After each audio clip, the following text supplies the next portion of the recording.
വിശ്വാസിക്ക് പരീക്ഷണങ്ങൾ നിരന്തരമായി വന്നാൽ അല്ലാഹു സുബ്ഹാനഹു വ തആല പറയുന്നത് അയാൾ ഭൂമിയിലൂടെ നടന്നു നീങ്ങുമ്പോൾ ഒരു പാപവുമില്ലാത്ത പാപരഹിതനായി അയാൾക്ക് ജീവിച്ചു മരിച്ചു പോകാൻ കഴിയുന്നതാണ്. കാരണം പരീക്ഷണങ്ങൾ അയാളുടെ പാപങ്ങളെ മായ്ച്ചു കളയുന്നതാണ്. അതുകൊണ്ട് പരീക്ഷണങ്ങളെ ഭയപ്പെടേണ്ടതില്ല, മതത്തെ മുറുകെ പിടിക്കുക എന്നാണ് ഈ ഹദീസിലൂടെ പ്രവാചകൻ പഠിപ്പിക്കുന്നത്. അതുപോലെ തന്നെ അതിലൊരു വലിയ സന്തോഷ വാർത്ത ഉണ്ട്. സമൂഹം എത്രമാത്രം അധർമ്മങ്ങളിലേക്കും തോന്നിവാസങ്ങളിലേക്കും വൃത്തികേടുകളിലേക്കും പോയാലും ഗവൺമെൻറ്റുകൾ അതിൻ്റെ സംവിധാനങ്ങളും ശക്തിയും ഉപയോഗിച്ചുകൊണ്ട് തോന്നിവാസങ്ങളെ എത്രമാത്രം സമൂഹത്തിൽ അടിച്ചേൽപ്പിച്ചാലും ഞങ്ങളെ അതിന് കിട്ടുകയില്ല എന്ന് പറഞ്ഞുകൊണ്ട് ധാർമ്മികത മുറുകെ പിടിക്കുന്ന ആളുകൾക്ക് വലിയ സന്തോഷവാർത്തയാണ് ഇതിലുള്ളത്.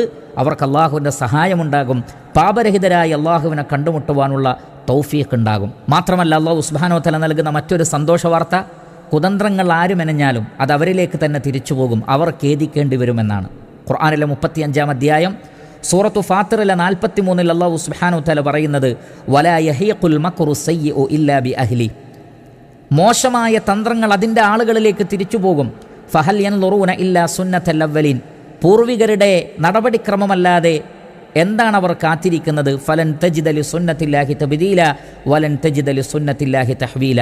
അള്ളാഹുവിൻ്റെ നടപടിക്രമത്തിന് മാറ്റമോ ഏതെങ്കിലും നിലക്കുള്ള നീക്കുപോക്കുകളോ ഇല്ല എന്ന് പറഞ്ഞാൽ കുതന്ത്രങ്ങൾ ആരാണോ കൊണ്ടുവരുന്നത് ആ കുതന്ത്രങ്ങളെ അവരിലേക്ക് തന്നെ തിരിച്ചുവിടുക എന്നുള്ളത് അള്ളാഹുവിൻ്റെ നീതിയുടെ ഭാഗമാണ്. അതങ്ങനെ തന്നെ സംഭവിക്കുകയുള്ളൂ.